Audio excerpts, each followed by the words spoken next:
¿Cómo cerramos el año? Finalmente, la acusación constitucional tuvo un resultado. Tenemos otras reformas que se están discutiendo, eventuales pactos entre partidos del oficialismo y oposición. Eso y mucho más abordaremos junto a Fuad Chaín, presidente de la ADC. Bienvenido, Multimedia, ¿cómo está? Muy bien, Bárbara. Suena raro eso de cerrar el año en febrero, pero claro, el Sí, año ¿o político. no? Sí, Es como que estamos empezando el año, sí, ¿no? estamos empezando y como que estamos todos ya medio cansados. O sea, si fue un año, el año 2019 fue un año muy duro, que como año político está terminando y terminando con polémica, como fue prácticamente todo el año 2019.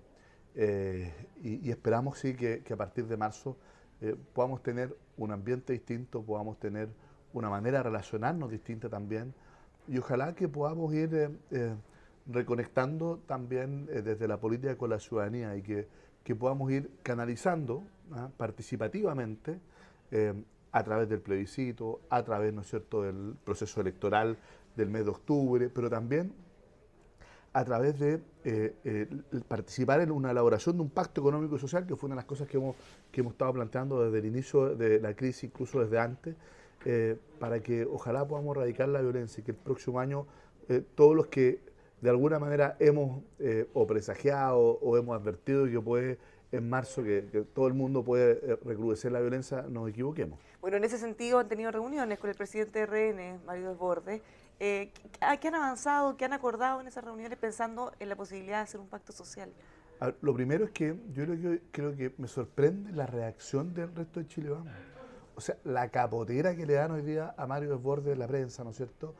Es increíble, cuando él lo único que hizo fue conversar con nosotros, conversar. Entonces, creo que la inconsistencia de Chile Vamos, que permanentemente en sus discursos llama al diálogo, a los acuerdos, y cuando un dirigente político se sienta a conversar con nosotros, la verdad es que le dan una capotera impresionante. A veces a nosotros nos pasa también desde la oposición, cuando conversamos con los que piensan distinto, también nos critican. Y yo creo que hay que romper esa barrera. Si es la única manera de avanzar, de poder buscar una verdad común, no que cada uno se sienta dueño de su propia verdad y pretenda anular la del otro. Fue una buena conversación donde tratamos básicamente dos cosas. Uno, lo importante que es el clima en que se desarrolla el plebiscito el 26 de abril. Y a nuestro juicio debe ser igual que el 88, como lo dijimos, el 80, sin miedo y sin violencia. Sin violencia porque la violencia es la antítesis de la democracia, es la antítesis de la participación. La violencia además le da argumento a los sectores más reaccionarios que no quieren el cambio constitucional. Al final los extremos se terminan justificando entre sí y retroalimentando. Y sin miedo, porque esto no es un salto al vacío, no es el caos, no es todo lo que de alguna manera pretenden instalar desde los sectores más conservadores. Algunos, por cierto, también desde la extrema izquierda, han dado ciertos motivos distorsionando el sentido y alcance de una convención constitucional. Entonces, nuestro llamado a la sensatez, a la confianza, es a encauzar institucionalmente, sin miedo y sin violencia, lo que está ocurriendo en nuestro país y que podamos a través del debate constitucional ir dibujando la arquitectura institucional, el catálogo de derechos que queremos para los próximos 40 años en nuestro país. ¿Y cómo se podría avanzar? ¿Podría o haber una viabilidad en este acuerdo, en este pacto social que están conversando? Bueno, ¿En qué cosas se podría concretar? Así? perdón, ese es el otro punto que hablamos con Mario y se lo planteamos nosotros. Le dijimos, mire, muy bien el tema de fortalecer toda la iniciativa, hacer todos los esfuerzos para erradicar la violencia, para que efectivamente el clima sea adecuado para el plebiscito. Pero además, creo yo que hay algo que está pendiente, porque el gobierno ha tratado de desviar la atención permanentemente al tema del orden público, simplemente.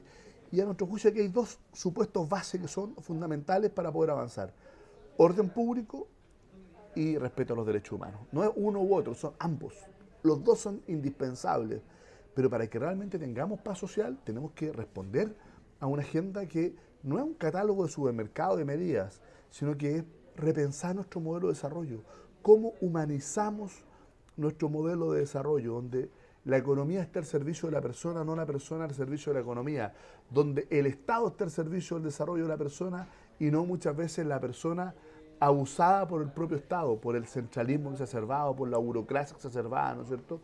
Bueno, eso es lo que tenemos que responder a los chilenos. Y por eso que hemos dicho, podemos pelear en 20 cosas, pero hay 4 o 5 en las que estamos obligados a ponernos de acuerdo y decir, en materia de educación, en materia de salud, de pensiones, de descentralización, ¿no es cierto?, de modelo de desarrollo, en materia medioambiental, ¿ah?, que vamos a acordar como país que nos marque un horizonte para los próximos 20 años o 30 años. Pensando en esos grandes acuerdos, ayer el presidente del Partido Radical nos decía que justamente la crítica que hacía al gobierno es que no ha llegado a grandes acuerdos, han apostado siempre a aprobar sus reformas, consiguiendo unos pequeños votos y que en general siempre es su partido el que se los da. A ver, ¿Usted cómo ve esa crítica? Pensando primero, en vez de un gran acuerdo, van avanzando con cosas chiquititas. A ver, yo quiero distinguir, porque ha sido en general la práctica. Yo quiero decir que en pensiones no ha sido así. En pensiones hemos tenido una ministra del Trabajo que ha estado permanentemente dialogando con toda la oposición. Pero también hay una parte de la oposición que no quiere acuerdos con el gobierno. Que dice, bueno, no, al final del día dice, con un gobierno del 6% no hay que llegar a acuerdos. Y hay que agudizar la crisis en el fondo. Hay un sector de la oposición que cree eso también, equivocadamente a mi entender. ¿Ya? O que dice, en lugar de un acuerdo lo que quiere es imponer las cosas. Y el gobierno a veces también trata de imponer. Yo creo que en materia de pensiones, el proyecto que se aprobó en la Cámara es radicalmente distinto al que ingresó el gobierno. Tiene un administrador público del 6% de la cotización, no da un peso más a la AFP, no estaba contemplado en el proyecto original. 3 de esos 6 puntos van a mejorar las pensiones de la clase media de los actuales pensionados, eso no estaba considerado en el proyecto original. Se le ingresa competencia directa a la AFP con el 10% con cooperativas, donde los cotizantes, los afiliados van a poder ser dueños de quien administre los fondos de pensiones. Las comisiones que te cobren cuando la rentabilidad es negativa se van a tener que devolver parcialmente a los afiliados. Los afiliados van a poder tener participación en el directorio de la AFP, van a poder tener participación también en la decisión de los directores que nombra la empresa, es decir, se aumenta la transparencia, la participación, el control, la regulación y la competencia de la AFP por el 10%, y del 6% no va un peso para la AFP, es administrado públicamente, donde se incorpora un pilar de reparto. Este 3% no va a seguros, va a un pilar derechamente de reparto para mejorar significativamente las pensiones actuales de la clase media. Yo creo que eso lo logró la democracia cristiana. Eso, estamos orgullosos de eso, no estamos avergonzados, estamos orgullosos porque le estamos dando respuesta a la gente que nos dice, queremos que nos suban las pensiones ahora, pero además el 3% que no va al reparto va a servir para mejorar la pensión del que está cotizando, es decir, también las pensiones futuras, no solo las actuales. Dado todos esos avances respecto al proyecto original, ¿cómo se explica usted que la oposición no quiera llegar o no haya llegado a un acuerdo, considerando que esto es más de lo que el mismo gobierno anterior había presentado? Mire, exactamente, por 2 razones, porque algunos dicen, no, el 6% tenía que ir a reparto, y yo decía, no, nada, y nosotros estamos, la verdad, creemos que es un justo equilibrio que vaya el 3% a la cuenta de cada trabajador para mejorar su futura pensión y que el otro 3% vaya a mejorar la pensión de los actuales jubilados de clase media, con además lo que exigió la DC, que no fuera un porcentaje, que fuera un monto neto. ¿Por qué? Porque si tú, mira, hay muchas mujeres de clase media que están fuera del 60% más vulnerables, muchas, que tienen 15 años de cotizaciones y que tienen pensiones de 70.000 pesos. Si tú le subes un 30% a esa mujer, le subes 21.000 pesos. Pero ¿le parecen injustas las críticas del resto de la oposición, o de algunos de la oposición, cuando dicen que ustedes finalmente siempre son los que le están dando el voto al gobierno? Me parece injusto porque esa misma mujer que le estoy diciendo, con los 2,7 UF que conseguimos, va a subir no 21.000 pesos, 75.000 pesos. Y va a hacer más del 100% del aumento de su pensión. Y por lo tanto, cuando uno pone un monto, 2,7 UF para las mujeres y 2 UF para los hombres, parejo la clase media, eso porcentualmente ayuda más a quienes tienen pensiones más bajas y porcentualmente ayuda menos a quienes tienen pensiones más altas. Entonces es muy redistributivo y esto mueve la aguja efectivamente en materia de pensiones para los grandes olvidados que son la clase media, porque el pilar solidario existe para los más vulnerables, se mejoró y se reajustó el pilar solidario con cierta gradualidad, nosotros nos hubiera gustado que fuera de inmediato, y los sectores con más altos ingresos tienen también un subsidio público, que es el beneficio tributario del APB.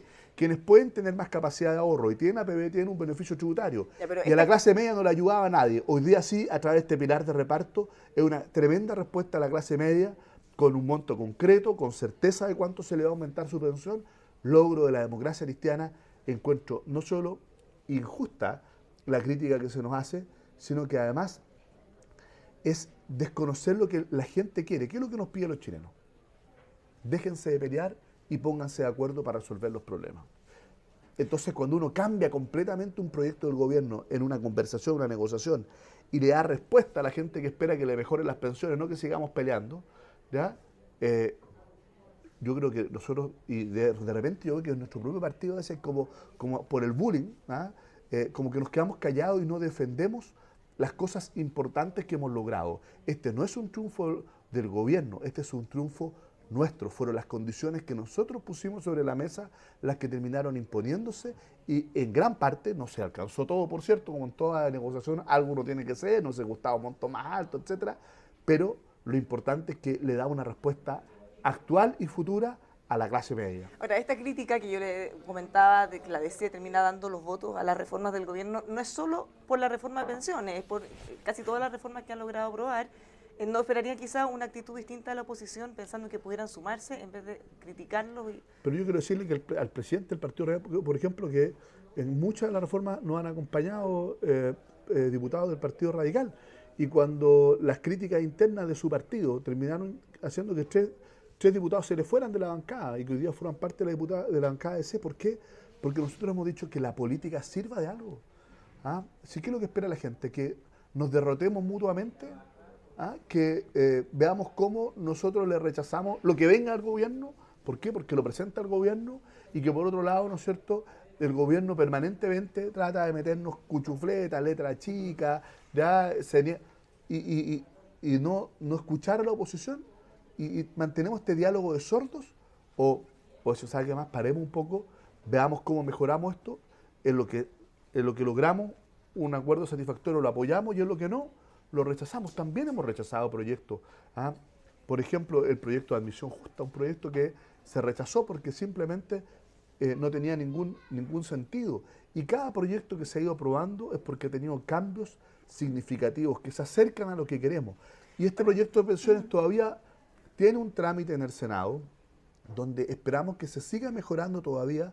Los senadores también tienen un rol que cumplir, pero si nosotros seguimos acumulando los problemas, Bárbara, sin solucionarnos, entonces después no nos quejemos de que el gobierno tiene un 6%, que el Congreso tiene un 3%, que los partidos políticos tienen un 2% y que al final la calle no confíe en ninguno de nosotros. Generar estas condiciones para que se pueda ir avanzando es más o menos la base de lo que sustenta la reunión con el presidente de RN, tratar de generar esas nuevas condiciones. Por cierto, la reunión es, mire, garanticemos las condiciones para que el plebiscito del 26 de abril pueda darse en condiciones de que el resultado sea incuestionable. Nosotros esperamos que gane de manera bastante abrumadora el apruebo, pero también para hacernos cargo de un verdadero pacto económico y social con una mirada y un horizonte de mediano y largo plazo. Pero ahí siempre, para bailar tango se necesitan dos. Y no basta con Desbordes, porque muchas veces el resto de su partido tampoco lo sigue, el Chile Vamos tampoco. El problema es que en materia económica y social, pero ustedes hacia el otro lado tampoco. Bueno, pero estarían como en un centro, en el fondo. Sí, pero yo creo que podemos empezar desde ahí a ir construyendo las mayorías. Yo por eso que valoro la reunión de Convergencia Progresista, la Democracia Cristiana y el presidente de Renovación Nacional. La valoro, creo que tiene un valor importante. Y Chile Vamos, en lugar de criticarlo, debería fortalecer aquello, y el gobierno debiera comprometerse, porque sin el gobierno esto no tiene sentido, porque gran parte de estos cambios requieren recursos públicos y por lo tanto son de iniciativa del gobierno. Nosotros podemos elaborar el mejor pacto económico y social, pero si no tiene la firma del gobierno, no tiene sentido, es absolutamente ineficaz. Entonces, creo yo que aquí el gobierno debió habernos convocado no solo a los sectores políticos, también a la sociedad civil, al mundo académico, a las organizaciones no gubernamentales. ¿Para qué? Para poder decir, bueno, toda esta experiencia que hay, organismos internacionales, ¿no es cierto?, acumulada, veamos cómo la ponemos en un plan donde seamos muy francos. Hay cosas que podemos hacer ahora en lo inmediato, hay cosas que a lo mejor tenemos que demorarnos 1, 2, 3, 5 años, pero digámoslo con claridad, digámosle la verdad a la gente. Lo que vamos a hacer ahora, lo que vamos a hacer en el corto, en el mediano plazo, cuáles son las metas, cómo lo vamos a financiar, y hagamos un plan que nos permita corregir nuestro modelo de desarrollo combatiendo la desigualdad, el abuso, humanizando el modelo y haciéndolo ambientalmente sostenible. No podemos seguir eh, girando a cuenta de nuestros recursos naturales simplemente como lo estamos haciendo hasta ahora, por ejemplo. Del plebiscito, hablemos de la franja. Los independientes han manifestado bastante crítica al mecanismo que se ha puesto para que ellos puedan participar. ¿Qué le parece en esa solicitud de tener más espacio? Sí, yo le pregunto, sí, yo comparto la incomodidad de la sociedad civil, porque nos dicen, pucha, ¿por qué tenemos que pasar por los partidos políticos para poder tener un espacio en la franja? Lo comparto. La incomodidad no debe ser... Pero por otro lado, cuando tienes cientos de miles de organizaciones de la sociedad civil que pudiesen participar, ¿cómo tú discriminas quiénes están en la franja o no? Entonces, se le transforma al Consejo Nacional de Televisión en un imposible. O sea, hay una demanda que no tiene solución. El problema no tiene solución. ¿Por qué una organización va a tener más derechos que otra? Por definición, nuestro ordenamiento jurídico, nos guste o no nos guste, las organizaciones que tienen la representación política son los partidos políticos, así lo establece la ley de partidos políticos. ¿Es bueno que esté la sociedad civil? Es bueno, pero por sí sola no hay cómo. ¿Cuánto tiempo tú le das? ¿A qué organización? Bueno, ¿Cuáles tienen un mejor derecho? No tienes cómo discriminar. Bueno, el tiempo ya está definido, va a ser un tercio. Bueno, dentro de cada uno de los partidos. ¿Ustedes ya tienen definiciones? ¿Han pensado cómo ¿Qué es lo van que a hemos hacer? hecho nosotros? Vamos a abrir esta semana un banner en nuestra página web del partido para que todas las organizaciones que sean de interés público, de acuerdo al registro de la ley 20.500, que es el requisito que pone el reglamento del Consejo Nacional de Televisión, que quieran participar, se inscriban. Y nosotros vamos a, antes del día 24 de febrero, anunciar cuáles de las que participaron van a ocupar ese tiempo. Estamos disponibles a prestar el apoyo técnico también.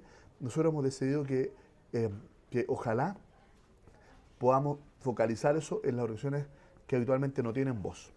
En las organizaciones de base, las que están en el territorio, las juntas de vecinos, ¿no es cierto?, los comités de pequeños agricultores, la comunidad indígena, ¿no es cierto?, las agrupaciones juveniles, culturales del barrio, donde está la vida en comunidad, O sea, en el barrio, en el territorio, porque también, digamos las cosas, en la sociedad civil hay una élite, hay ONGs, corporaciones que tienen acceso a la prensa, que tienen acceso a grandes recursos, etcétera, y que ellos tienen cómo expresarse, pero hay una sociedad civil que es la que vive la cotidianidad de las organizaciones que habitualmente no tiene voz. O sea, ya tienen el criterio definido. Vamos a tratar de focalizar ahí, eso no significa que va a ser exclusivamente con ellos, pero sí mayoritariamente con ellos, porque queremos que el espacio para la sociedad civil de la democracia cristiana sea la posibilidad de expresarse los que habitualmente quedan al margen de los medios de comunicación. ¿Cree que hay un riesgo para las organizaciones que finalmente, como son los partidos los que van a elegir, terminen cada partido eligiendo a los que son más cercanos a todos sus intereses y los demás queden fuera?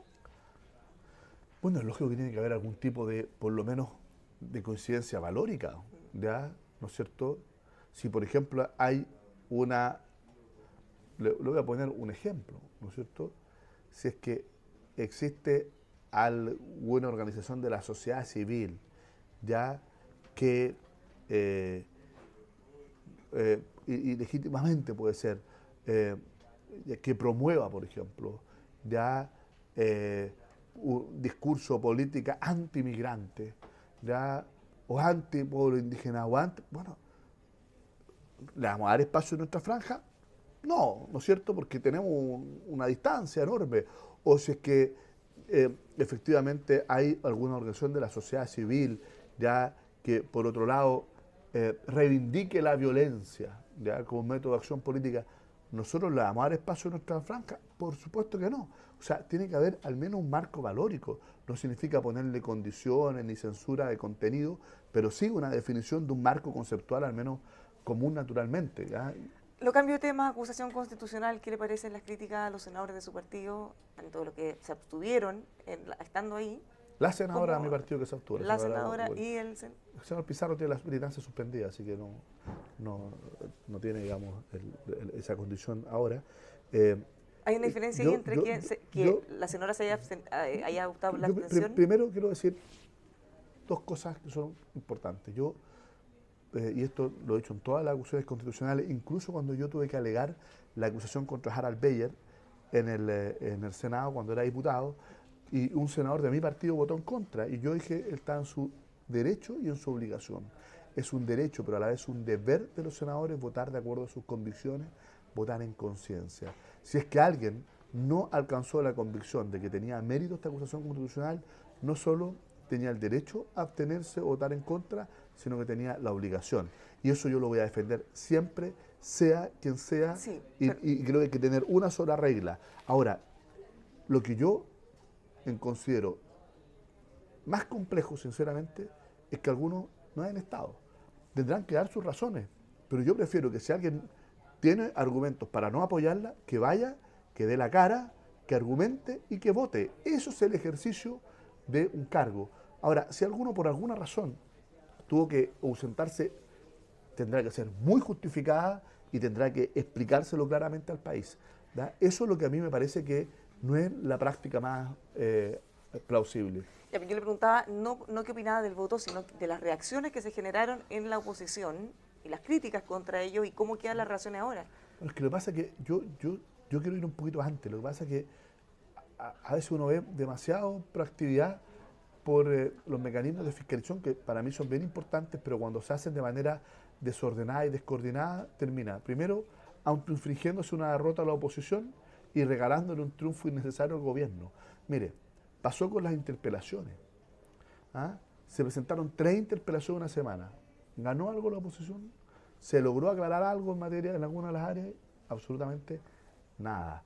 Ahora, con la acusación constitucional, creo que cuando hay un mérito por una acusación constitucional, primero hay que conversar muy bien, coordinar muy bien, buscar los respaldos no solo políticos, jurídicos, que permitan que esto tenga efecto. Creo que un buen ejemplo lo que ocurrió con la acusación contra Andrés Chadwick, que al final resultó de manera exitosa, pero cuando, por ejemplo, sin acuerdo político va y se presenta la acusación contra Piñera, terminó como terminó.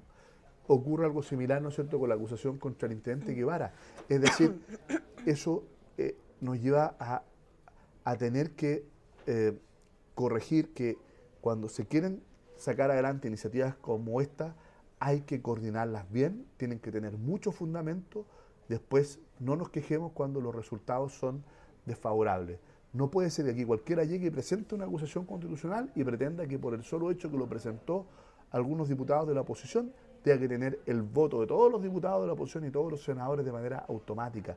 Entonces hay que racionalizar de mejor manera herramientas de fiscalización que son necesarias, que son útiles, ¿ya? Entonces las consecuencias políticas de esto al final terminaron siendo desfavorables y eso creo yo que tenemos que incorporar ese elemento de análisis antes de poder presentar una acción de esta naturaleza. Y por otro lado, creo yo, concentrarnos en las soluciones. Finalmente, ayer nuevamente tuvimos una jornada muy violenta en la noche. Se habla de la necesidad de la reforma de Carabineros. Milton Blumel dice que están todas las condiciones para un acuerdo.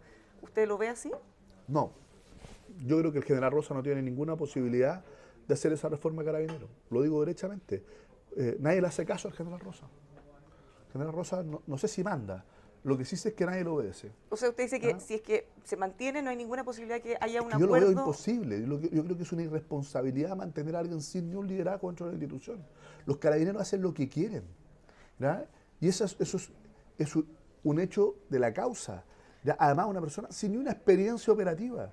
O sea, creo que fue un tremendo error nombrarlo en su momento y con lo que ha ocurrido, ¿no es cierto?, desde la crisis, mantener a una persona. Yo no quiero decir que sea malintencionado, que sea alguien que... No, es simplemente incapaz, no está preparado para poder liderar la institución en estos momentos, en la parte operativa, menos aún para poder compatibilizar la operación regular de Carabineros con una reforma tan estructural. Entonces yo le quiero decir, ministro Grumen, con el general Rosas es una irresponsabilidad implementar esto, es urgente, es necesario, pero tiene que haber un cambio. Usted, el jefe del general Rosa, y usted tiene que hacerse responsable políticamente de lo que está ocurriendo en Carabineros por seguir respaldando a un general que simplemente no tiene las competencias para poder dirigir a la institución en los momentos en que estamos. Ya, o sea, con el general Rosa la posibilidad de un acuerdo es imposible. O sea, no más que la posibilidad de un acuerdo, sino la posibilidad de poder implementar esto. Si es una irresponsabilidad desde el punto de vista, no es que yo lo ponga como una condición, no, es que es un hecho. Alguien objetivamente en este país puede sostener de que el general Rosa lidera Carabineros, de que efectivamente manda en Carabineros, de que está capacitado para poder implementar una reforma cuando vemos, a pesar de todos los informes de derechos humanos, de las ONG, de la Corte Interamericana, de la ONU, de todo, ¿y qué es lo que ocurre? Fin de semana la paliza a carabineros en Puente Alto, ¿no es cierto? Salen cuando quieren, un conjunto de inconsistencias operativas. O sea, creo yo que la situación de desgobierno interno en Carabineros es tal que lo primero que hay que hacer es garantizar eso y luego hacer los cambios. Yo soy partidario de dividir la policía en tres. Una preventiva y comunitaria, donde esté el plan cuadrante, tránsito, etcétera. Una policía investigativa de los delitos altamente especializada, que desde los ingresos sean distintos y que la formación sea distinta. Y otra de orden público y fuerzas especiales. Tres policías distintas, con mandos distintos, con carreras funcionales distintas, con formación distinta, con especialización distinta, para poder ser mucho más eficaces. Muchas gracias por habernos acompañado esta mañana en Emol TV. Muchas gracias, Bárbara. Que tengan una buena tarde. Los dejamos invitados a que sigan informándose juntos nosotros en emol.com.